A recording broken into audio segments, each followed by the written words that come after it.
Hey everyone, it's your boy KP here from the No Justice, No Peace Report. Um, Hope all is well with you. Thank you for subscribing to this channel. Thank you for sharing and leaving your comments as well. If you're not a subscriber, go ahead and hit that subscription button. And yeah, thanks in advance, man. Check the description box always. I try my best to put the information in the description box so you'll have it on the vaccine trial or trail rather again. Trial is right. And just sharing some information here. And I'm looking into my home Canada, and some of the information coming out of there. So Canada, Bahrain, and the UK, and I think the US is about to be the fourth country to approve Pfizer's vaccine.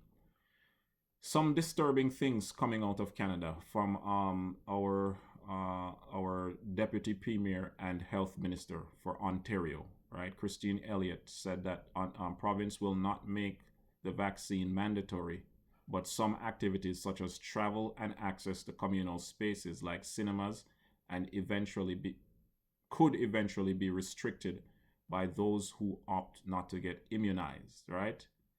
That's going to be really important for people to have for travel purposes, perhaps for work purposes. You hear that? Perhaps for work purposes, for going to theaters, cinemas, or any other place where people will be closer.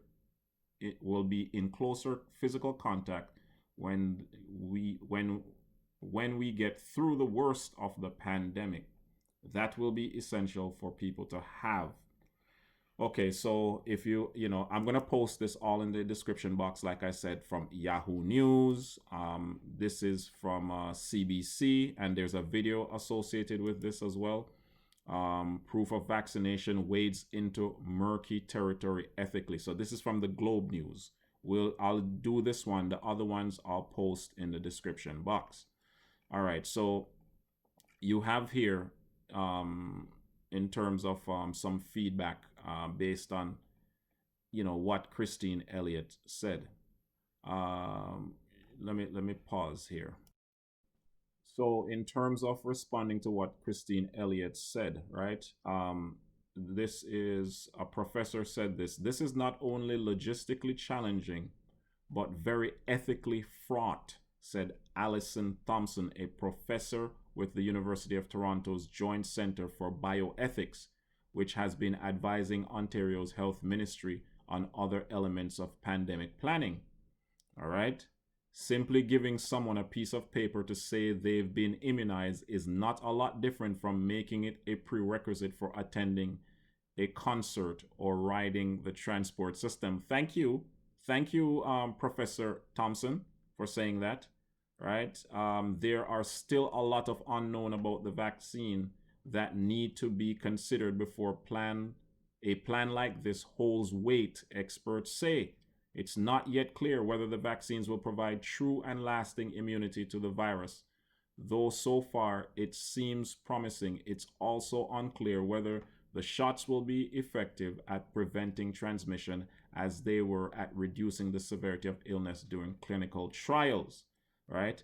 I'll put this also in the description box. Go check it out for yourself when it comes to what Christine Elliott said. And, the talk is very disturbing to me. And it should be to you as well. I never thought, and a lot of people perhaps didn't think that they would ever hear this from a Western government. We're not going to, and this is Ontario. I don't know if this is all of Canada, but the talk seems to be coming from out of our federal government just the same, the Trudeau government, right? And I never thought, and a lot of people never thought, and people warned about this though. And well, here it is, mandating something, and there isn't enough evidence that this thing is 100% true. And the vaccine companies are about to make billions of dollars when it comes to this particular thing. Another article that I'm looking at here is this is CTV News, and it says here, Canada to implement its first national vaccine injury compensation program. Now, this is what it says. As part of Canada's vaccine rollout, the federal government has announced that anyone who experiences a severe adverse reaction to COVID-19 vaccine will be eligible for compensation. And listen to this line, a first in Canada's history. The no-fault program was announced Thursday as Canada gets ready to roll out the first of 7 new vaccines.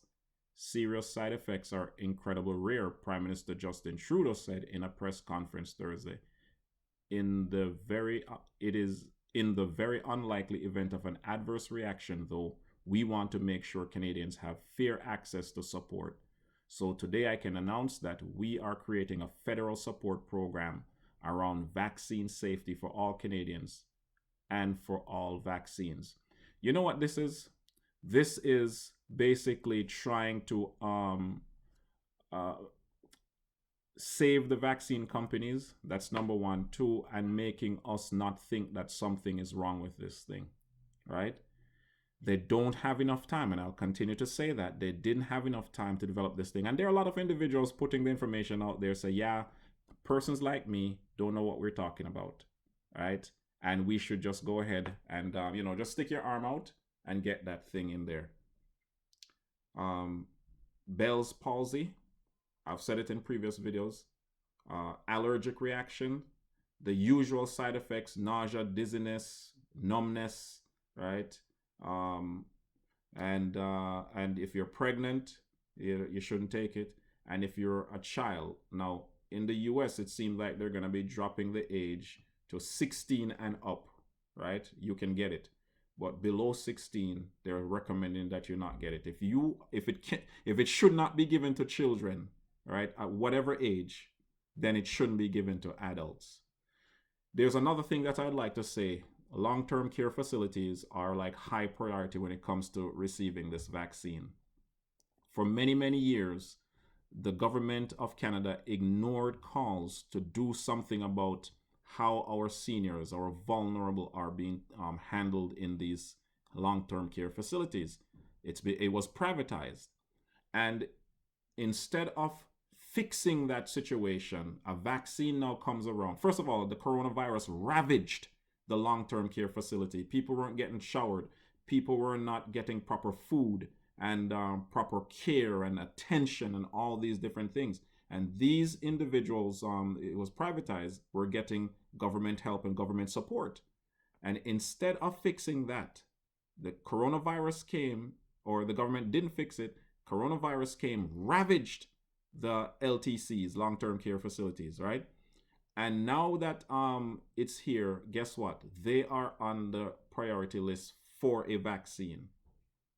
And now they have this thing, well, they know they're expecting injuries to take place. This is nothing new. That's what happens with these vaccines, right? And the companies who make the vaccines are being let off the hook with something like this. It's your boy KP here. I don't like how Christine Elliott spoke. I don't like it. It's not good, and this is not something that we ever thought we would see. But check the description box for all these things. Stay woke and stay red.